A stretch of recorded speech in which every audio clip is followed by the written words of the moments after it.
அனைவருக்கும் வணக்கம். நான் உங்கள் லைக்ரா பாலாஜி. இன்றைக்கி பார்த்தீங்கன்னா முக்கியமான ஒரு கார்டனிங் டிப்ஸு.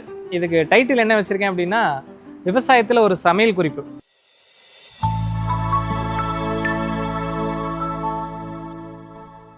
சமையல் பண்ண போகிறதுக்கு தேவையான விஷயங்கள் என்னென்னு பார்த்தீங்க அப்படின்னா, ஒரு பிளான்ட், ரெண்டாவது பார்த்தீங்கன்னா மண்புழு உரம், மூணாவது கடலை புண்ணாக்கு, நாலாவது பஞ்சகாவியம்.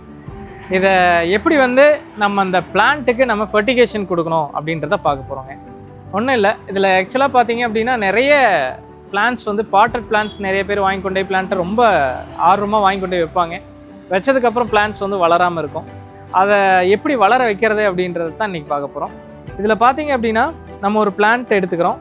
இதில் நார்மலாக எல்லாத்துக்கும் இந்த ஃபர்டிலைசர்ஸ் தெரிஞ்சிருக்கும். என்ன புதுசாக சொல்ல போகிறதில்ல. எல்லா ஃபர்டிலைசர்ஸ், பஞ்சகாவியம் தெரிஞ்சிருக்கலாம், மண்புழு உரம், கடலை புண்ணாக்கு, இதெல்லாம் தெரிஞ்சிருக்கலாம். இதை எப்படி அதை யூஸ் பண்ணால் பிளான்ஸ் நல்லா க்ரோத் ஆகும் அப்படின்றத நம்ம பார்க்க போகிறோம். இதில் என்ன அப்படின்னா, ஒரு சைஸ் செடியோட தொட்டி சைஸ்க்கு ஏற்ற மாதிரி ஒரு 4 ஹோல்ஸ், இந்த வீடு ரிமூவர் வச்சு ஒரு 4 ஹோல்ஸ் போட்டுறணும், 1/2 அடி ஆழத்தில். அதுக்கப்புறம் பார்த்தீங்க அப்படின்னா 1 கிலோ மண்புழு உரம், 1 கிலோ மண்புழு உரத்துக்கு 100 கிராம் கடலை புண்ணாக்கு எடுத்து வச்சுக்கலாம். அதை எல்லாமே ஒன்றா போட்டு நம்ம மிக்ஸ் பண்ணிடலாம். இந்த மண்புழு உரம் பார்த்தீங்க அப்படின்னா இதில் நைட்ரஜன் சத்து ரொம்பவே அதிகம். அதே மாதிரி கடலை புண்ணாக்கில் பார்த்தீங்க அப்படின்னா இது ஒரு க்ரோத் ப்ரொமோட்டராக செயல்படும். இது ரெண்டையும் ஒன்றா மிக்ஸ் பண்ணிக்கிறோம். அதே மாதிரி பஞ்சகாவியம் பார்த்தீங்க அப்படின்னா இதில் நுண்ணுயிரிகள், மைக்ரோ ஆர்கானிசம்ஸ் ரொம்பவே அதிகமாக இருக்கும். ஆக்சுவலாக இந்த 300 ml பஞ்சகாவியத்தை ஒரு லிட்டரில் மிக்ஸ் பண்ணி இந்த வாட்டரிங் கேனில் நம்ம வச்சுக்கலாம். இந்த மிக்ஸ் பண்ண கலவையை பார்த்தீங்க அப்படின்னா இந்த போர்ஸ் இருக்குது பார்த்தீங்கன்னா, அந்த ஒவ்வொரு போர்ஸ்லையுமே நம்ம உள்ளே ஃபில் பண்ணிக்கலாம். ஃபில் பண்ணிட்டு நல்லாவே காம்பேக்ட் பண்ணிக்கலாம். ஆக்சுவலாக எப்பயுமே ஒரு செடி நட்டதுக்கப்புறம் நல்லாவே காம்பேக்ட் பண்ணுவாங்க. அதே மாதிரி நம்ம உரங்கள் போட்டதுக்கப்புறம் நல்லா காம்பேக்ட் பண்ணிடலாம்.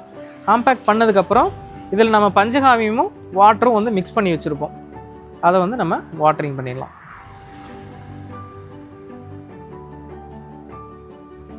ஓகே, இது பண்ணி முடிச்சாச்சு. இதுக்கப்புறம் இதோட ரிசல்ட்ஸ் பார்த்தீங்க அப்படின்னா ஒரு 1 வீக்லேயே இந்த செடிகளில் புது புது கொழுந்துகள் வர்றதை நம்ம பார்க்கலாம். இதை எப்படி கான்ஃபிடென்ட்டாக சொல்கிறேன் அப்படின்னா, இது அந்த போர்ஸ், நம்ம கொடுக்குற ஃபர்டிலைசர்ஸ் எல்லாமே பல சல்லிவேர்கள் அதில் இருக்கும். அந்த சல்லிவேர்கிட்டே போய் அதோட நியூட்ரிஷன்ஸ் உள்ளே ஆட் ஆகிருக்கும். இந்த பஞ்சகாவியத்தில் இருக்கிற மைக்ரோ ஆர்கானிசம்ஸ் எல்லாமே அந்த கடலை புண்ணாக்கு மண்புழு உரத்தோட ரியாக்ட் பண்ணி இதோட மண் வளம் அதிகமாகும். மண் வளம் அதிகமாகிறப்போ ஆட்டோமேட்டிக்காக இந்த பிளான்ட் க்ரோத் ஆகும். இது மாதிரி கார்டனிங் டிப்ஸ் உங்களுக்கு தேவை அப்படின்னா நீங்கள் ஐக்ராப் அக்ரிகல்ச்சர் சேனலை ஃபாலோ பண்ணுங்கள். நாங்கள் லேண்ட்ஸ்கேப்பிங், கார்டனிங்கு, மாடி தோட்டம், அது மாதிரி ரிலேட்டட் எல்லா சர்வீசஸ் பண்ணிகிட்ருக்கோம்.